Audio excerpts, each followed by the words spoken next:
El 3 de junio de 1924 fallecía Franz Kafka en Kierling, hoy Klosterneuburg, localidad austríaca ubicada junto al Danubio y cerca de Viena. En la Navidad del año anterior le habían diagnosticado pulmonía, fue ingresado a un sanatorio donde sufrió un ataque de tuberculosis de laringe y finalmente trasladado a otro de Kierling, donde murió. Enfermo y postrado, tanto en Praga como en Austria, durante sus últimos meses de vida tuvo la fuerza para seguir corrigiendo o reescribiendo Un artista del hambre, publicado en una revista literaria en 1922. Es que en ese mismo 1924, el relato iba a ser incluido en la antología de igual título, junto a otros 3 de sus cuentos: El primer sufrimiento, o Un artista del trapecio, Una mujercita y Josefina la cantora, o El pueblo de los ratones.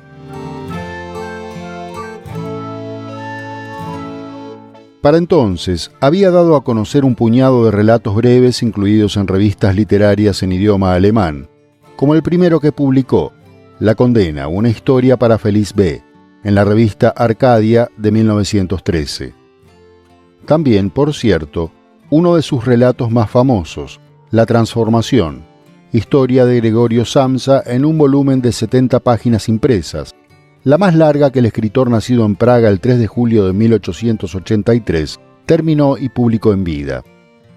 Un título hoy conocido en castellano y otros idiomas como La Metamorfosis, aparecido en 1915, que tendrá un largo recorrido y una larga polémica que incluyó a Borges, quien nunca aceptó la fallida traducción.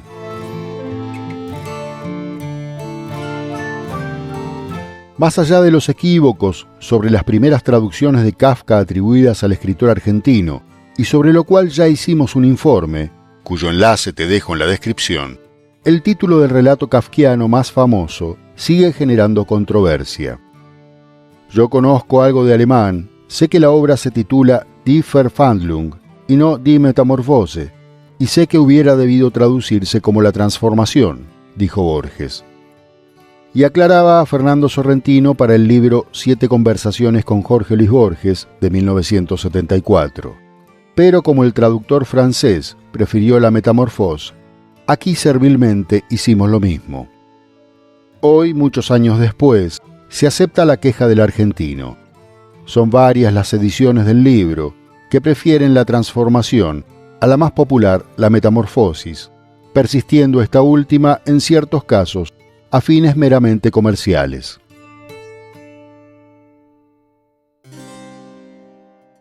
Además de La transformación, en vida, Kafka vio publicadas varias de sus obras, como las colecciones Contemplación, en 1912, La condena, 1913, Un médico rural, 1919, y Un artista del hambre, 1924. Tras su muerte se conocieron El proceso, 1925, escrito entre 1914 y 1915, El castillo, 1926, y El desaparecido, 1927, durante años conocida como América. También cuentos y fragmentos que siguen saliendo a la luz, al igual que aforismos y una abundante correspondencia que habla mucho sobre el autor y su obra.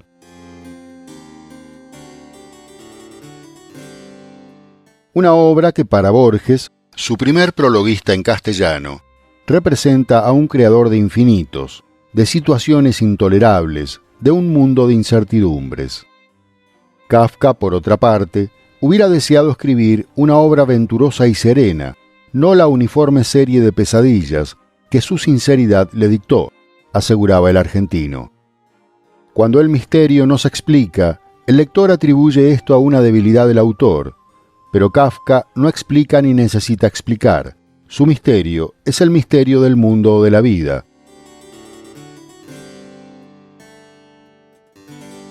Kafka inventó un tipo totalmente nuevo de relato, pero a diferencia de todos los inventores y precursores, ha sabido manejar su invento con notable economía y lucidez, utilizando una cantidad mínima de elementos.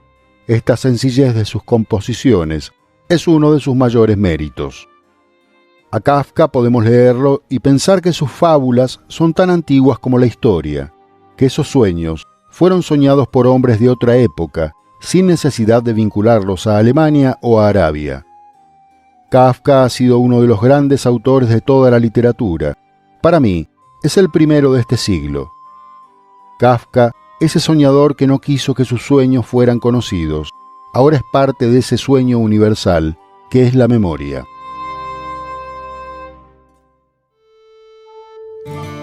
Afortunadamente, Max Brod hizo caso omiso al pedido explícito de Kafka. Mi último ruego: quema sin leerlos absolutamente todos los manuscritos, cartas propias y ajenas, dibujos, etc., que se encuentren en mi legado, le pide en una carta dirigida a su amigo a finales de 1921.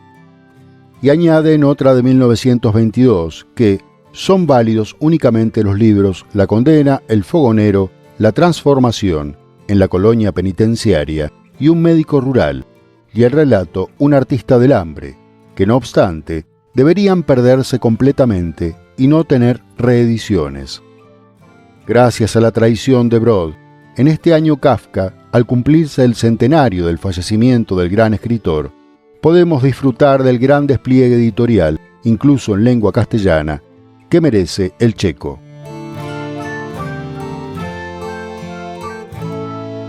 Entre los muchos lanzamientos hechos o previstos para este 2024, destacamos los del sello Galaxia Gutenberg, que desde 1999 y bajo dirección de Jordi Chauvet, lleva adelante las obras completas. En mayo publicó el segundo tomo de sus cartas, que abarca el período 1914-1920, quedando pendiente la tercera entrega de la correspondencia entre los años 1921 y 1924. El mismo sello editó este año Los dibujos, que se publica por primera vez completo en castellano y reúne las ilustraciones que el autor realizó profusamente. Acantilado lanzó en febrero pasado Tú eres la tarea, obra que recoge los aforismos e ideas que el escritor elaboró en más de 100 hojas de papel numeradas durante una estancia de 8 meses en el pueblo bohemio de Surau.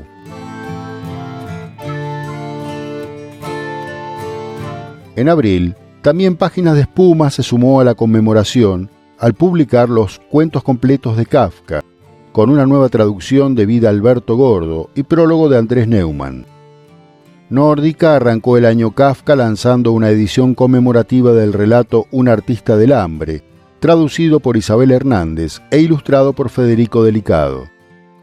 Y Alianza publicó en enero 2 volúmenes dedicados a sus novelas, en la traducción de Miguel Sáenz, y los relatos y aforismos, traducidos por Carmen Gauger y Adán Kovacsik, en sendos estuches. También una selección de narraciones cortas del checo, titulada Relatos cronológicos, ilustrada en clave simbólica por el Rubencio.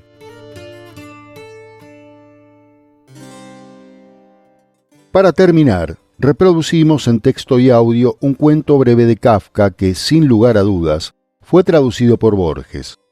Ante la ley, del original en alemán Von dem Gesetz. También conocido como La leyenda del portero o Parábola del portero, este texto apareció por primera vez en 1915 y luego en el volumen Un médico rural, publicado en 1920. La versión en castellano apareció en la revista El Hogar del 27 de mayo de 1938. Luego fue incluida en Antología de la Literatura Fantástica, que tuvo a Borges, Bioy Casares y Silvina Ocampo como compiladores.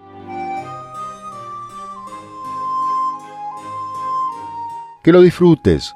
No olvides dejar tu comentario, compartir el video, darle me gusta, suscribirte al canal y activar la campanita de notificaciones. Y por favor, seguí mirando algunos de los videos que se recomiendan al final de este. Muchas gracias. Ante la ley.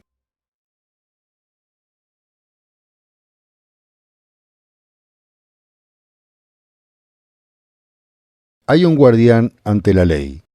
A ese guardián llega un hombre del campo que pide ser admitido a la ley. El guardián le responde que ese día no puede permitirle la entrada. El hombre reflexiona y pregunta si luego podrá entrar. Es posible, dice el guardián, pero no ahora. Como la puerta de la ley sigue abierta y el guardián está a un lado, el hombre se agacha para espiar. El guardián se ríe y le dice: Fíjate bien, soy muy fuerte, y soy el más subalterno de los guardianes. Adentro no hay una sala que no esté custodiada por un guardián, cada uno más fuerte que el anterior. Ya el tercero tiene un aspecto que yo mismo no puedo soportar. El hombre no ha previsto esas trabas. Piensa que la ley debe ser accesible a todos los hombres, pero al fijarse en el guardián con su capa de piel, su gran nariz aguda y su larga y deshilachada barba de tártaro, resuelve que más vale esperar. El guardián le da un banco y lo deja sentarse junto a la puerta. Ahí pasa los días y los años. Intenta muchas veces ser admitido y fatiga al guardián con sus peticiones. El guardián entabla con él diálogos limitados y lo interroga acerca de su hogar y de otros asuntos, pero de una manera impersonal, como de señor importante, y siempre acaba repitiendo que no puede pasar todavía. El hombre, que se había equipado de muchas cosas para su viaje, va despojándose de todas ellas para sobornar al guardián. Este no las rehúsa, pero declara: acepto para que no te figures que has omitido algún empeño. En los muchos años el hombre no deja de mirarlo. Se olvida de los otros y piensa que éste es la única traba que lo separa de la ley. En los primeros años maldice a gritos su perverso destino. Con la vejez, la maldición decae en quejumbre. El hombre se vuelve infantil, y como en su vigilia de años ha llegado a reconocer las pulgas en la capa de piel, acaba por pedirles que lo socorran y que intercedan con el guardián. Al fin se le nublan los ojos, y no sabe si éstos lo engañan, o si se ha oscurecido el mundo. Apenas si percibe en la sombra una claridad que fluye inmortalmente de la puerta de la ley. Ya no le queda mucho que vivir. En su agonía los recuerdos forman una sola pregunta, que no ha propuesto aún al guardián. Como no puede incorporarse, tiene que llamarlo por señas. El guardián se agacha profundamente, pues la disparidad de las estaturas ha aumentado muchísimo. ¿Qué pretendes ahora?, dice el guardián. Eres insaciable. Todos se esfuerzan por la ley, dice el hombre. ¿Será posible que en los años que espero nadie haya querido entrar sino yo? El guardián entiende que el hombre se está acabando y tiene que gritarle para que le oiga. Nadie ha querido entrar aquí, porque a ti solo estaba destinada esta puerta. Ahora voy a cerrarla.